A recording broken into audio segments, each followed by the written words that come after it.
Hello mga ka-Eats! Welcome na naman sa panibagong vlog. Kung bago kayo dito, ako si Mark ng Eatsplorations. Mahilig akong kumain at gumala. Nandito ko ngayon sa 6th floor ng GH Mall. Sa taas na taas talaga. At para subukan yung bago. Hindi ko lang alam naimbitahan ako dito kasi sabi nila meron silang omakase na Matsusaka beef. So titingnan natin kung sulit ba siya, kung ino-offer nila to or kung i-offer nila sa dining public. Disclaimer lang ulit, inaimbitahan po ako dito ng Tepanya mismo para subukan yung kanilang Matsusaka beef omakase dito. Titingnan natin kung ino-offer nila yan at titingnan natin kung worth it ba to. Tara, let's go! Kinalabutan ako. Grabe, parang candy. Kita-kita niyo yung ganda ng quality. The Queen of Matsusaka. Masarap ng masarap itong experience.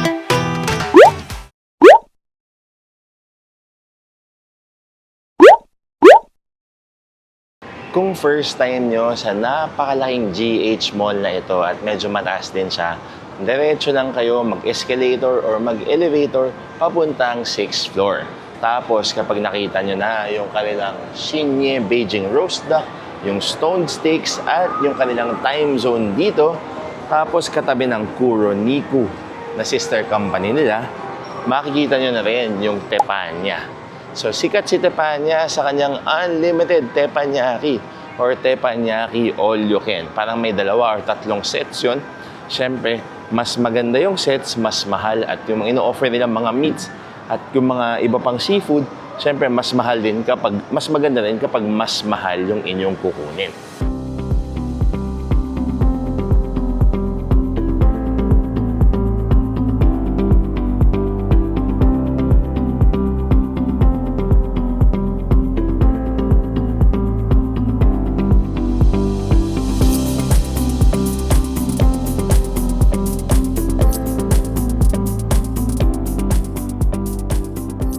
Bago tayo kumain, ay itutour ko muna kayo sa Tepanya Green Hills. So, syempre, since teppanyaki siya, may tigi-isang teppanyaki table.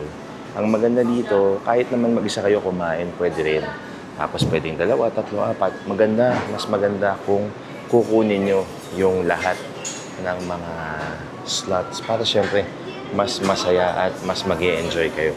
So total, meron silang 6 ata dito sa main dining area. 6 na teppanyaki tables. Tapos, meron din silang mga private room kung di ba nagkakamali. So, yan. Makita nyo ngayon may nagluluto na. Tapos parang isa pa lang yung kumakain. Hello po. Tapos ito, silip tayo dito. Ayan. Ito parang mas social na... Ito yung mga private room, sir. Yes, sir. Yes, sir. Ito yung private room. So... 4 ito, sir. 4. Sir, sorry, on the spot. Yes, meron bang minimum to na kunwari, ilang slots or kailangan i-fill up nyo lahat?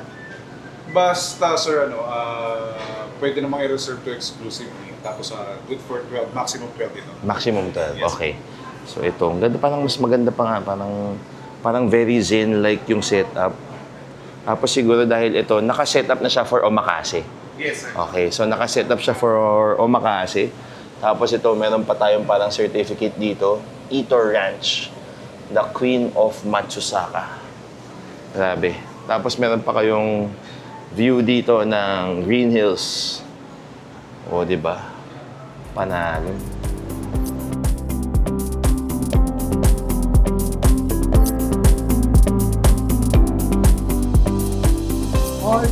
Hello mga ka-Eats! Nandito na tayo sa loob ng private room dito sa Tepanya, sa Green Hills.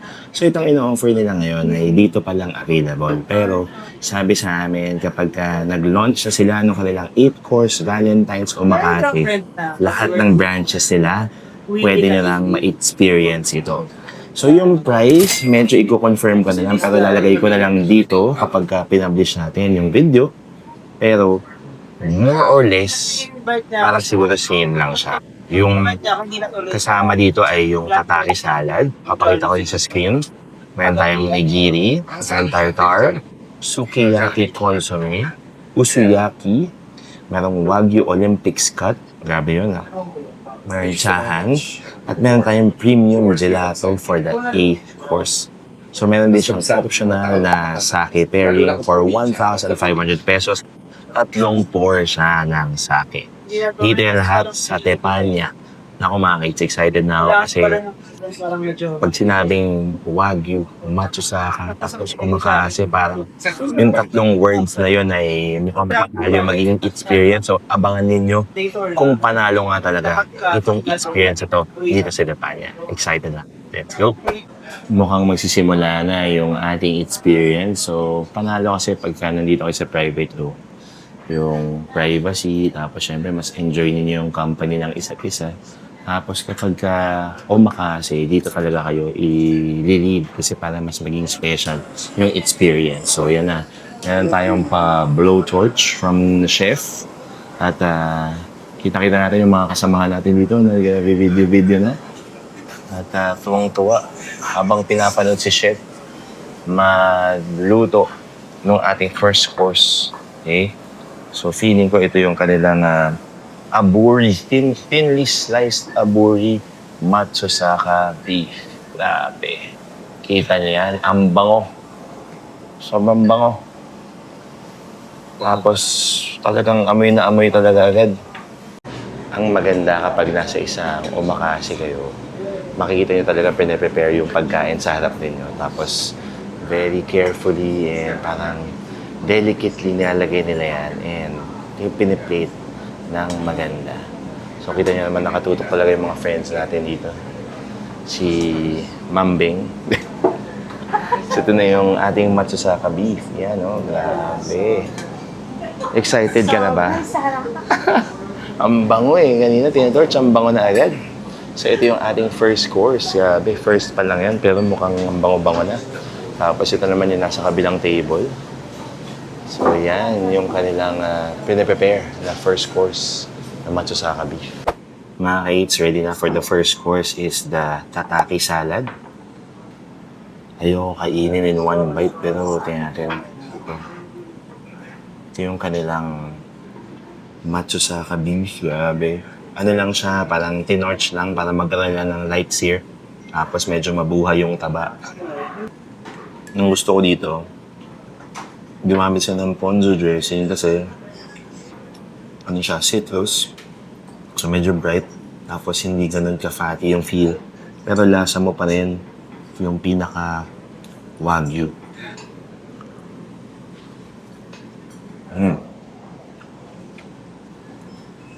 Meron nga parang tatlong slices so itong first course. Grabe, ang ganda. Parang natutunaw na siya. Cheers.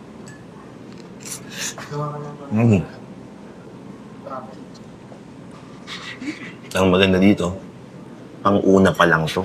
Ibig sabihin, hindi pa ito yung best part. So, abangan natin yung best part. Feeling ko yung best part, yung pinaka-wagyu cuts talaga na lulutuin na mamaya. Naku, abangan niya mga kids. Kasalukuyang piniprepare ni Chef yung ating second course na nigiri. So, meron silang one piece na nigiri made from raw Matsusaka. Yung warm shari, yuzu nigiri glazed, at merong black summer truffle. So, papakita ko sa inyo mamaya. Pero ang galing kasi parang kahit yung paghiwa pa lang niya, parang talagang very expert level. Tapos, yung paggawa niya ng nigiri sushi. So, alata mong ano talaga, parang pinag-aralan talaga nila to at well-prepared sila to serve their customers. Tapos, hindi rin biro yung pinakahiwa na kasi medyo makapal din talaga mga kids.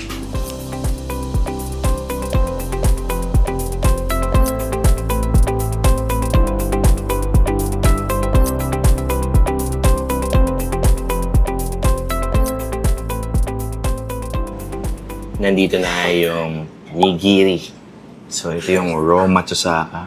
So, ano kasi parang ako for me, for my own experience, yung raw na beef, para lang din siyang tuna. Or yung tuna, para lang ding beef.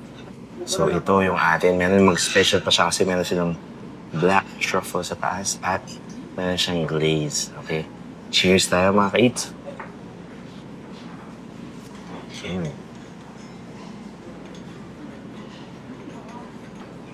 Parang kumain ng ng fatty tuna. Alam yung feels? Yung lasa niya almost the same. Parang mas manamis-namis lang itong beef. At yung pagiging fatty niya, grabe, to the extreme. Pangalawang course pa lang to. Pero yung pinakalasa, yung quality ng Matsusaka beef, naku, panalong-panalo na. Yung pangatlo natin, meron pa tayong beef tartar. Naku, sobrang excited na tayo mga kids. Kasi feeling ko, pasarap ng pasarap itong experience na to. Kasalukuyan ang ginagawa ni Chef yung ating tartar. So lahat to talaga prepared right in front of the guests or the diners. Para siyang meron siyang shell na nori kung yung nagkakamali. So magmumukha na siyang parang isang canapé, nori canapé. So ito pala si Chef Jeric ng Tepanya. So ito, kita-kita natin talagang fresh na fresh. Tapos ang maganda dito, yun nga, kapag umakasi, parang meron kayong pinapanood ng date mo before the bites or before kayo kumain. At mas na-appreciate niyo yung inyong kakainin. Bago natin tikman yung kanilang third course na beef tartar, isipin mo na natin. So siguro abutin kayo dito ng mga 5,000 plus pesos a night from 8 course omakase. I-comment nyo naman down below kung sulit ba siya at kung willing kayong gumastos ng ganun for a Wagyu omakase. For me, so far, medyo umaangat na yung willingness ko kasi natitikman ko yung quality. So, titingnan natin kung at the end of this meal ay willing akong dalhin dito si Mommy B sa Tepanya kapag na willing ako magbayad for a date dito sa Tepanya kapag natapos na natin itong Wagyu omakase na. Alam mo natin yung mamaya kasi parang kahit ako excited na ako pero hindi pa ako ganun kasol. Kasalukuyan sila nagsiserve ng mga sake sa mga nag-sake pairing. Kasi pwede nga kayo mag-avail ng sake pairing for 1,500 pesos, 3 pour siya. So yung first is parang champagne, yung itsura. So ganito siya. Since hindi ako umiinom, may i-feature ko na lang ito. Papakita ko lang sa inyo. Pero kung kayo interesado, 1,500 siya per person kapag nag-avail kayo nung kanilang sake pairing. Next, yung kanilang tartar. So, 1 biter din to. Grabe, sobrang ganda ng itsura niya. Medyo may flower pa. Tapos asparagus. So, parang siyang mukha kayong nagtanim ng something. So, meron daw itong onion puree. Cheers tayo mga kaids.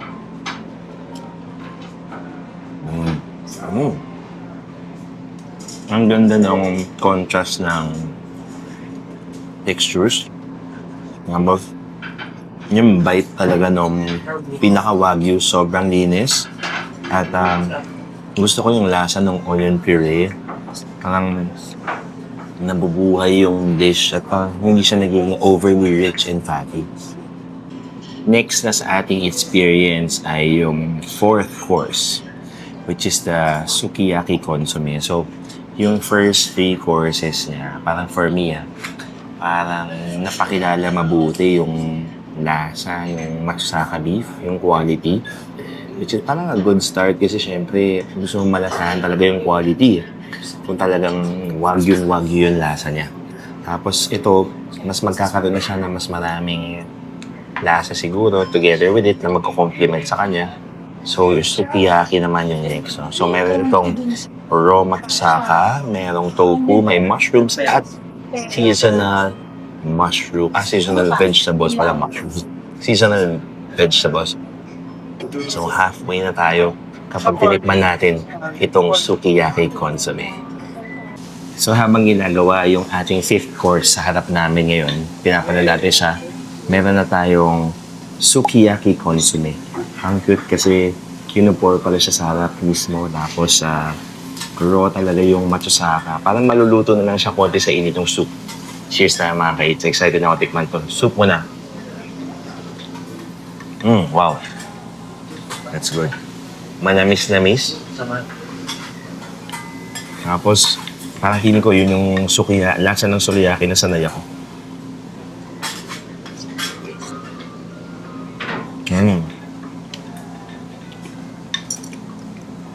Raw veg. Tapos ito na yung Ito na yung Wagyu. Mm. Mm-hmm. Grabe.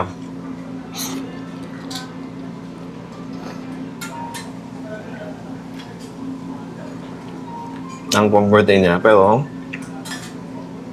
hindi masyadong melt in your mouth yung cut nito.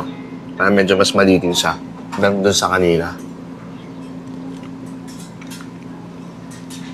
Pero masarap pa rin. Grabe. Panalo yung soup.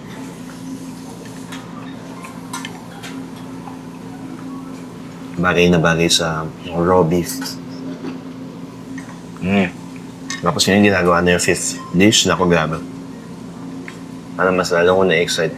Tumataas na yung level of excitement. Saka yung anticipation kasi yung usuyaki sa normal set niya. Isa yun sa mga paborito ko. Pero yung usuyaki ngayon na ginagawa sa harap namin, parang mas elevated yung ginagawa nilang style na to at yung klase ng usuyaki. Kasalukuyan ng niro-roll yun ni Chef, no? Yung ating asparagus, mushroom, dito sa beef. So yung asparagus at mushroom para medyo niluto muna nila. Pero yung beef yan, thinly sliced beef. Tapos niro-roll nila. Kasi parang si usuyaki medyo ganyan. Parang yung normal nila is I believe parang enoki mushrooms yung gamit nila. Pero ito grabe. Kita-kita niyo yung ganda ng quality. May marbling talaga siya. Tapos nandiyan talaga yung fact which is flavor yan mga ka-eats. Exciting to.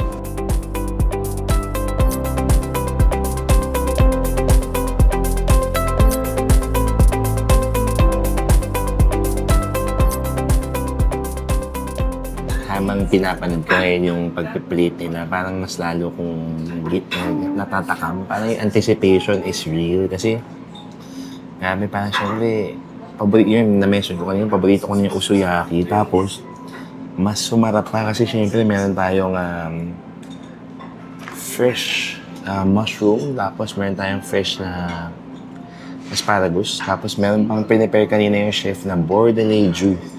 Which is yun yung sauce nila, no, na nire-reduce para mas ma-complement yung lasa ng thinly sliced Matsusaka beef. Nakita ko yung marbling kanina, parang mas lalo akong na-excite.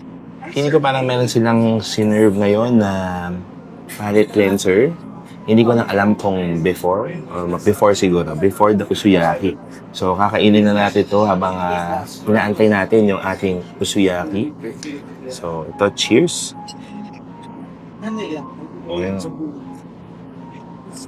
Wow. Parang citrus na sorbet. Hindi ko alam kung yuzu siya. Kasi, remember, pag Japanese restaurant, usually yuzu ang sinaserve. Ang sarap niya. Very refreshing. So, ibig sabihin, mas masarap pa itong mga upcoming na courses kasi gusto nilang mas malasahan mo kasi nag-palate cleanse tayo. So, parang nakaka-excite lalo. And excited na i-share to sa inyo kasi parang carefully piniplate yung ating upcoming na usuyaki course. Kaya parang, nako, mas sobrang excited na ako mga ka-eats. Next, yung Matsusaka usuyaki na meron pang Bordelaise jus. So, ni-research ko muna siya para tama na kayo. So, para siyang red wine reduction na may shallots. So, ito na. Ay, naku, grabe. Yan, kita niyo yung loob. Yan yung mushroom at asparagus. Cheers.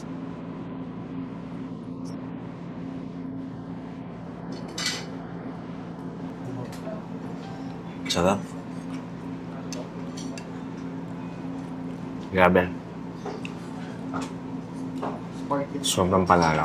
Feeling ko lang, dahil sa sobrang nipis ng cut ng beef, na medyo na-overcook na siya. Pero malambot pa rin naman. Kasi syempre kapag Matsusaka, yung quality naman talaga nun. At medyo matagal na ng konti yung luto nyo, masarap pa rin. So ito yung last bite natin. Ng ano pa lang ng fifth course pa lang. So ito, sarap.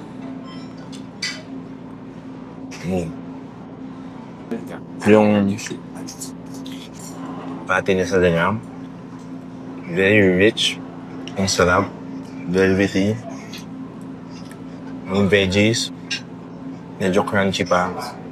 Yung beef lang talaga, feeling ko, dahil sa nipis niya, talagang medyo na-over lang ng konti. So, siguro yun, something na ano. Pero kasi yun eh, sa nipis niya talagang gagandahan pa nila yung sear. So, ganun talaga. Pero excited na tayo sa next course, which is the Wagyu Olympics. Mga kaid. Titingnan natin to mga kaid. Kung ito talaga yung highlights, ito ba talaga ay masarap. Grabe, pinakita sa amin yung cuts ng Wagyu na direct nag-i-import sila dito sa Pilipinas. So parang yung pinakita sa amin, yung worth nun, mga 200,000 pesos daw. Grabe, so kapag ka nagkaroon ka nun, talagang pagkakitahan mo siya, kaya rin mahal yung kanilang omakase. Siyempre, yung value na nakuha nila, kung magkano yung kuha nila sa Japan, ini-import pa. Ganun talaga yung babayaran niyo. Siyempre, plus sa service, yung quality, tapos yung execution ng mga dishes na ipapakain nila sa inyo or makakain ninyo kapag kayo ay sumubok dito sa Tepanya na Matsusaka o Makase. Nakalagay nga kanina, it's the queen. So, the queen has arrived. So, ibig sabihin talagang top quality, best quality, no? Na pwede ko nila makuha. Nakuha nila, no? Nakalagay sabi niya, sir, first na Southeast Asian country from Ito Ranch. Sila yung first na nakapag-import dito sa Pilipinas or nakapag-import ever sa Southeast Asia. Ganun lang yung mandal. Kaya rin siya, medyo mahal talaga.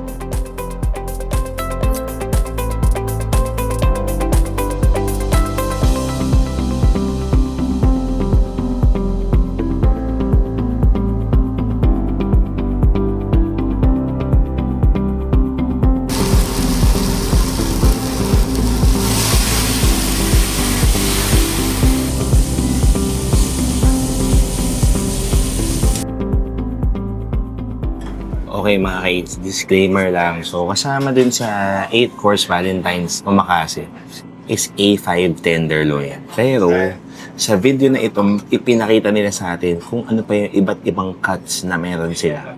Part yun ng parang 200,000+ pesos na stash nila ng beef na pinakita kanina. So, meron tayong Bowler cut na parang Australian Wagyu. Tapos ngayon meron silang Karubi o parang Kalbi. Parang feeling ko medyo short rib-ish na cut siya sa itsura niya. Tapos feeling ko may ipapatry pa silang mga ibang cuts mamaya. At yun nga, hindi ito part na ng kanilang omakase pero papatry lang natin sila, nila sa atin bilang ito isang invitation. Ang part ng pinaka-omakase set nila ay yung kanilang tenderloin. A5 Wagyu tenderloin dito sa Tepanya. Pero since invitation to, itatry ko na agad yung una nilang sinerve sa atin, which is yung kanilang bowler cut na Australian Wagyu. Let's eat. Tatry ko na yung first cut as is. Cheers. First bite. First bite. Diba? So yung bowler blade is a lean cut of Wagyu. Yan. It comes from the shoulder blood part of the... Lean cut siya, pero kagaling ni chef magluto, malambot pa rin. Tapos, very, very flavorful. There is the... Chinaise natin ng asparagus. Masarap siya. Una hindi ako na-expect kasi talagang wala siyang marbling. Hindi ko na-expect ng flavor, pero malasa. And I believe with the signature glaze ng Tepanya, mas lalo pang sumarap. Galing. Masarap na yung kanina, yung bowler blade, pero ito mas fatty pa daw to, yung kanilang Karubi. Ang ganda ng bite.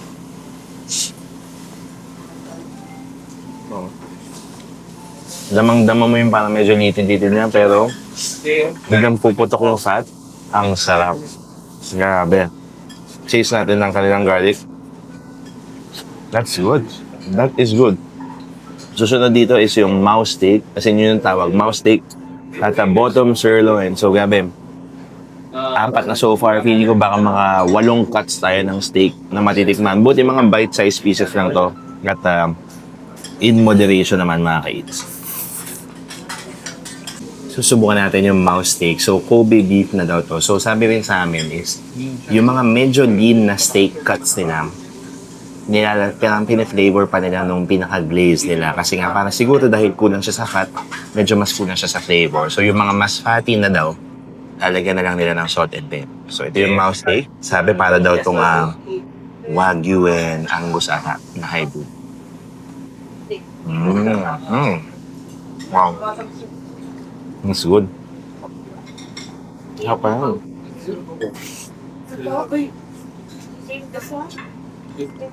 parang saktong-sakto lang yung lambot niya. Nandun yung beefiness. And hindi siya masyadong fatty, which is parang good for me. Pero yung lasa sa lambat dun sa pinaka-glaze ng tepanya, masarap pa rin. Ito na yung next, yung bottom sirloin. So sabi ni Sir, medyo mas wagyu siya. Tapos parang may pagka-Angus beef pa rin. So ito, ang ganda pa rin ang luto, syempre, no? Oo. Mas anong... Kinilabutan ako. Ang sarap. Sobrang beefy. Yung texture niya very close din sa mouse steak. Pero yung beefiness ito, up a level. Wow. Yung last cut is Kobe. Manalo. Yung last cut yung Kobe. Panalo. Yun last lang. Si Mouse din, Kobe. Hindi. Kobe rin. So, dalawa. Mouse. Kobe and bottom sirloin. Talagang Kobe beef siya. Ano yung ulit? Yung second? Manalo. Kodong. Nandito na tayo sa Wagyu part. So, kanina dumaan tayo ng Kobe. So, parang Australian ata yung first two. Tapos, yung ating, check natin. Australian ata yung first two. Tama. Tapos, Kobe. Tapos, Wagyu na mga kait. So, parang medyo sirloin to times fatty. So, excited na ako kasi ang ganda. Sinear din niya yung fat para naman ma-render. Tapos, ito, I think, salt and pepper na lang to ata. Tapos, ikakat niya at isi-serve na niya sa atin to. Kaya, pag nakikita niyo ito ngayon, sobrang ganda. Parang may sarili siyang skin care. Kasi ang ganda, yung linya, yung marbling, nandun. Ito sa'yo parang cuts like butter.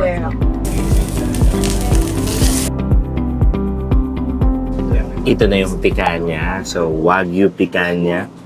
After nito, meron tayong Matsusaka cut.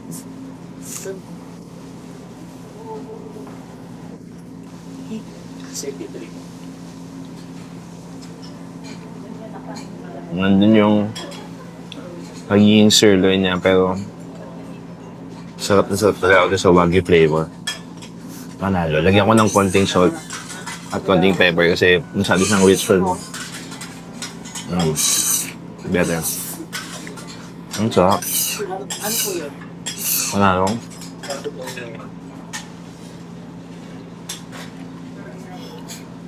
Given this, no, na natikman namin to, feeling ko lang, confident na ako i-recommend yung Wagyu Omakase nila sa inyo kasi A5 tender doon yun eh. Parang feeling ko hindi sila magkakamali doon. So far naman, puro hits so far yung mga nakain kong Wagyu cut sila. Sarap talaga. Saka, alam nila yung beef nila, the way the owner explains kung ano yung mga cuts, kung saan nila nakuha. So talagang alam nila yung ginagawa nila. Next, itong Zabuton Matsusaka na. So, balik tayo Matsusaka. Parang mas malambot pa to. Wow. Sobrang lambot. Sobrang fatty. Sobrang rich. Nga ba? Natunaw lang pagsubo ko. Galing.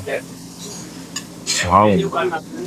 Tapos niluluto na ngayon yung Kobe Takami rib eye. So yung Takami pala is from the farm of Mr. Takami. Yun ang sabi ng owner. Grabe. Ang sarap. Parang feeling ko kailangan akong mag-walking after ito. Yung itsura ng Kobe rib eye parang mukhang mas masarap pa. Pero so far, parang ang favorite ko is si Zabuton. Grabe, parang sumabog lang talaga yung juices and yung fat. Sobrang malasa mga kaibigan. Sobrang panalo.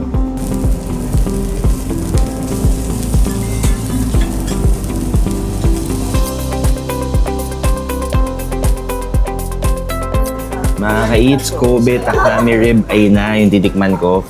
Yung ano pala nila, yung isa-serve nila sa Valentine's, ipopost ko na lang yung pinaka-final menu nila. Kasi based on availability of supply of meat yun.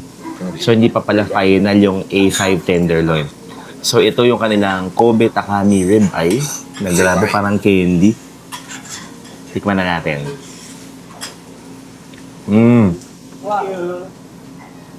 Iba talaga. Sabi ko kanina, paborito ko yung zabuton. Pero parang sabi ni Rib Eye, wait ka lang. Kasi mas masarap ako. Hindi ko mas masarap pa rin talaga yung Rib Eye.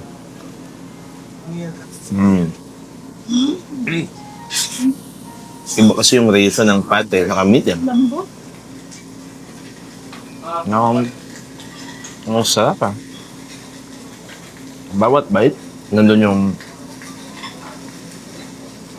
super tender na meat. Tapos grabe yung flavor, yung fat. Kala mo maglalakad ako pa uwi dito. Sarap. Grabe. So, isipin nyo lang kung ano man yung iserve nila, siguro wag lang yung Australian Wagyu. Ang tataas ng quality ng pwede nilang iserve sa Valentine's Day, kung ano man yung mapag-desisyon na nila. So, it's still something to look forward to kapag nagpa-reserve kayo sa Tepanya for Valentine's, for their omakase. Grabe. Sobrang sarap mga ka-eats. Sobrang sarap. Tapos meron pa tayong 3-5 Wagyu tenderloin. Yun yung last. Yun yung nakalagay sa menu. Pero yun pala, syempre, depende pala yun ha. Depende. Tapos meron pa tayong rice at meron pa tayong gelato na parating pa mga ka-eats. Busog na ako. Okay mga ka-eats, bago natin tikman yung last cut, which is the A5 tenderloin, i-clarify na natin. So tama nga, yung menu na ipinakita ko sa inyo, o ipapakita ko sa inyo, yun na yung kasama. Yung menu pala na isend nila is kung ano lahat yung tinikman namin today. So ang kasama pa rin sa kanilang Valentine's Omakase ay yung A5 tenderloin na lalabas 4888 plus. Okay? Kapag ka nag-add kayo ng sake, may 1.5 pa kayong idadagdag per person siya. So ito yung ating highlight doon sa Valentine's Omakase nila dito sa Tepanya. Lambot. Ngabol? Ang maganda dito, hindi siya overly fatty. Malasa lang siya, pero hindi sumasabog sa bibig niyo. Hindi like parang rib eye.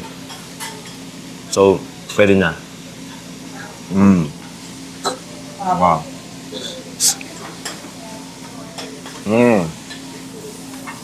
And I believe, yung serving size niya, mas malaki siguro dun sa dalawang sizes lang. Ayo.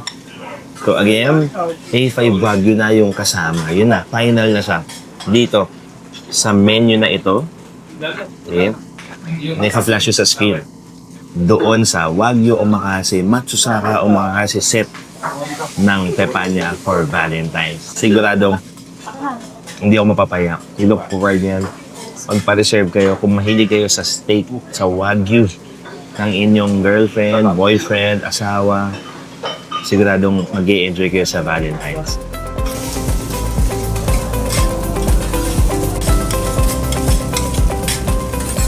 Mga ka-eats, bago i-serve yung chahan or yung fried rice, babanggitin ko na kung ano yung favorite ko sa 8 cuts na pinatikim na. For me, syempre, the best pa rin talaga yung rib eye. Grabe, yung Kobe Takami rib eye, yun yung the best. Tapos zabuton. At yung third place for me is yung isa-serve sa Valentine's na A5 tenderloin. Sobrang, kasi walang tapo naman doon sa 8 pinatikim nila. So, kung naghanap kayo ng steak, na alam nyong handled well, in-import talaga nila from Japanese farms, and even from Australia pa. Pwede kayong kumain dito sa Tepanya, mga ka-eats. So, talagang legit yung experience. Naamoy ko na yung fried rice and parang mas, kahit busog na ako, sige, gagawa tayo ng room for it. At meron pa tayong kakainin dessert mamaya, which is yung kanilang gelato.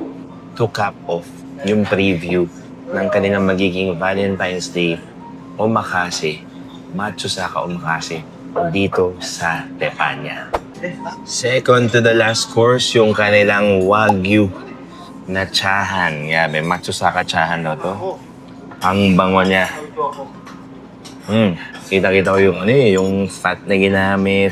Tapos syempre, meron silang bell pepper, may corn, may onions, may garlic, at yung pinaka-beef.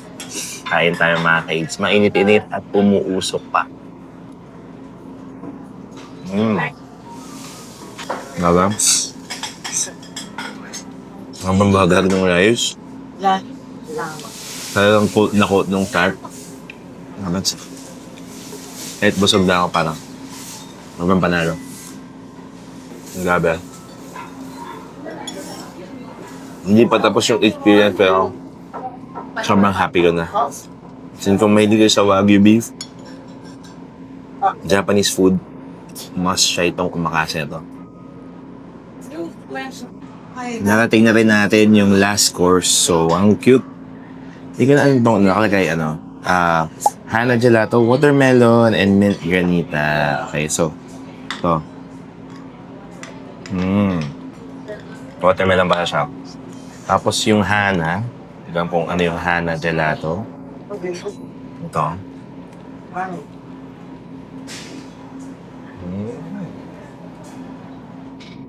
Wow. Ano yun? Para ba siyang blueberry? Hindi yung malaman. Parang blueberry. Feeling ko lang. Ang sarap. Ano ba yung Hana? Sir, ano yung Hana? Blueberry ba siya? That's Hana flower. Ito. Hana flower. Hana flower. Okay. Okay, wow. Ito. Flower daw yun. Ang harap. Medyo citrusy na Okay, wala. manamis-namis. Sobrang okay siya. Grabe parang mawawala lahat ng umay sa sistema mo. Sarap. Sobrang as in, palate cleanser. The best way to finish the meal. Yung omakase. 8 course omakase dito sa Tepanya. Mga kids, dito ko natatapusin yung aking vlog. Kung gusto niyo ng Wagyu beef filled o Matsusaka beef filled na Valentine's dinner, Valentine's date with your loved one or with your loved ones, pwede dito sa Tepanya. 4,888 plus. And pwede pa kayo magdagdag kapag kayo ay magsasari. Panalo mga kids. Sobrang maraming salamat sa panonood at kung gusto nyo pa ng more kain at gala, i-follow nyo lang kami. Don't forget to like, comment, and subscribe. Follow nyo kami sa social media channels namin. Until next time, bye-bye!